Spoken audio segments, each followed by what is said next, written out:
Would you enter an enclosed space if you knew there was a madman there with a gun waiting to kill you?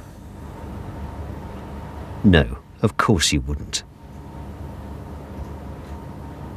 Can you explain then why more than 200 of your fellow mariners each year enter enclosed spaces and die there, knowing that toxic gases may be present and that the atmosphere may not contain enough oxygen to support life? Both these conditions are just as lethal as a madman with a gun. You may not find an easy explanation, but we can. They invariably ignore the strict safety procedures which control such entries. Because enclosed spaces are dangerous spaces, these control procedures recognize only two types of entry: entry for operational reasons, whether pre-planned or incidental, and emergency entry, when a life may be threatened.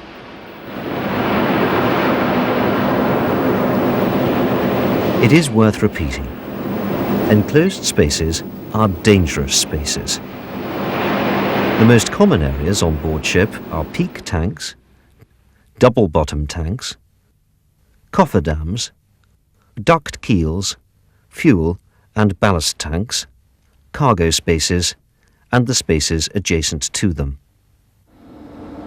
So what should you do if the need arises to enter an enclosed space? What you must never do is simple. You must never enter an enclosed space on your own and without an entry permit and without informing someone of your intent. You must never do this. Even if you're trying to save someone's life, you too could die in the attempt. What you must do is follow the safety measures in force on your ship. First, you must inform the mate or the relevant head of department of your need to enter an enclosed space.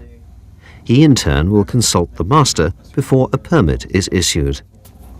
They will give you a special permit to enter and a card listing all the necessary precautions which must be taken before entry.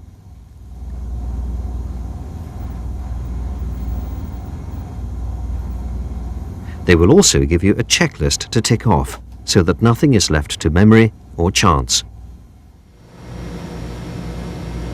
The next step is to open the enclosed space carefully, anticipating pressure or vapor surges. Then begin ventilation of the space as soon as possible. If you have one, an air mover can speed up the process.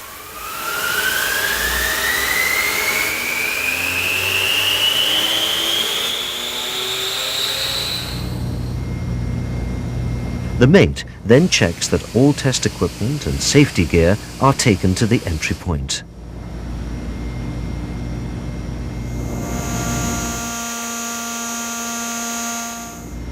The standby breathing apparatus, harnesses, lifelines, lights, and other safety gear must be ready for use.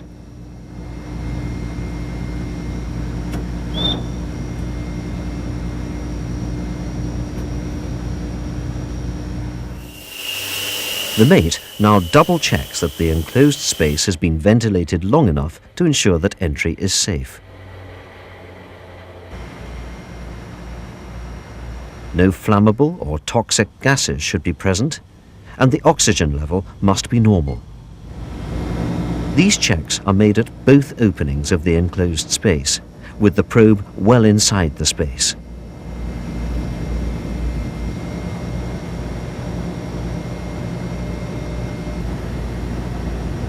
Then a copy of the entry permit is posted near the entrance to show that an authorized entry is in progress.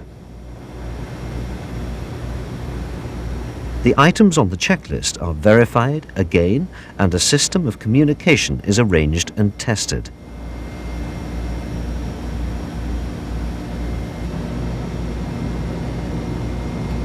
The person entering should take handheld measuring instruments and an emergency air supply for added safety.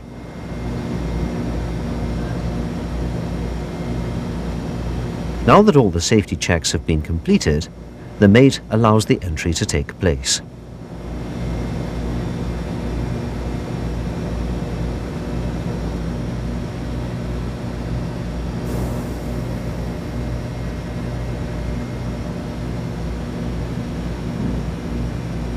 The mate remains at the entrance to supervise the process, and a support team should be ready in the vicinity in the event of an emergency. Hello again, you ready, alright? Everything's okay, yeah? The mate tests the communication system again and informs the master that an entry is underway. Yeah, that's Edgar in the half peak now at 10:37. I'll give you a call when he's out. Meanwhile, the ventilation must continue.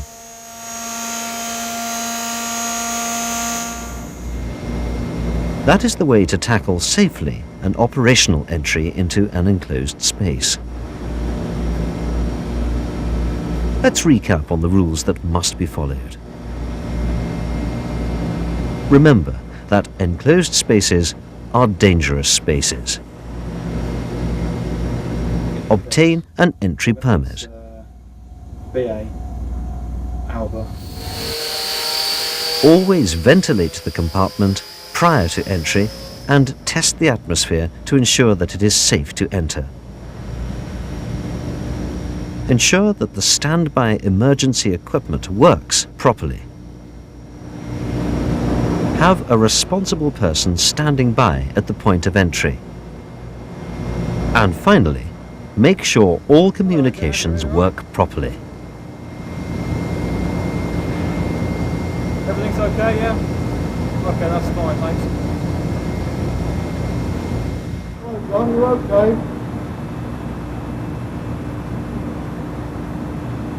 Hello, John. Hello, John, how have you been?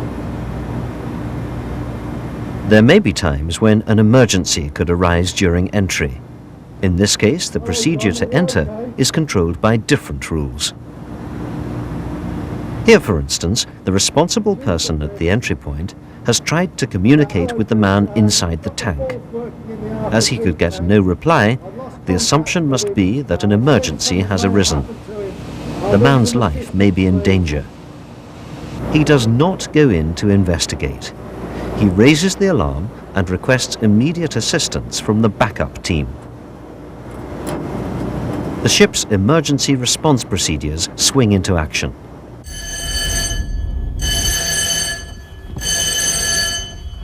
An emergency entry into enclosed spaces is now taking place. Hello, John, are you okay?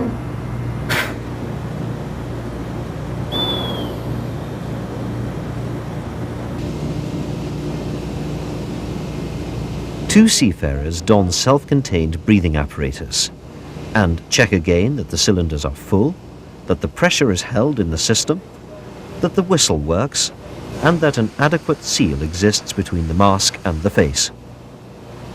These preparations are supervised and assisted by another person. These procedures must be practiced regularly as part of the ship's safety drill.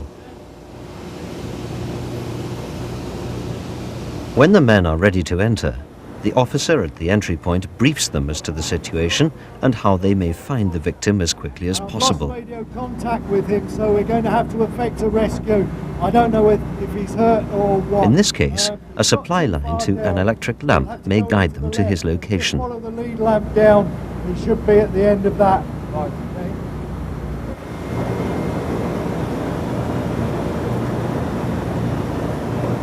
Even though this is an emergency entry, it must be done in a controlled manner. Some manholes allow little extra room for the BA sets, so assistance is needed at the entry points.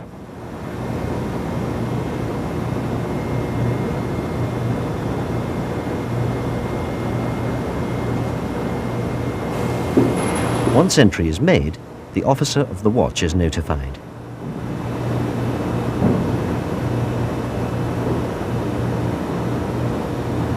A channel of communication is open at all times, but the two rescuers must be allowed to concentrate on their search.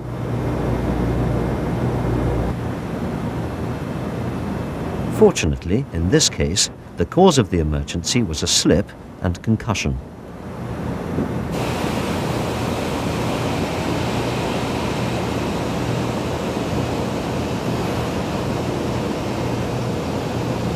The points to remember for an emergency entry are: if you suspect that something is not right, do not go in to investigate.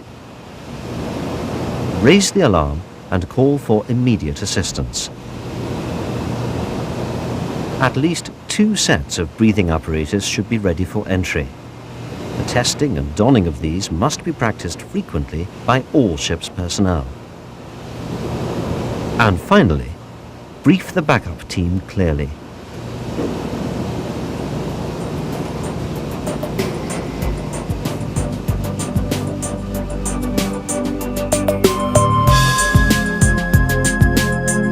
Once the injured man has been rescued, the emergency team can be stood down.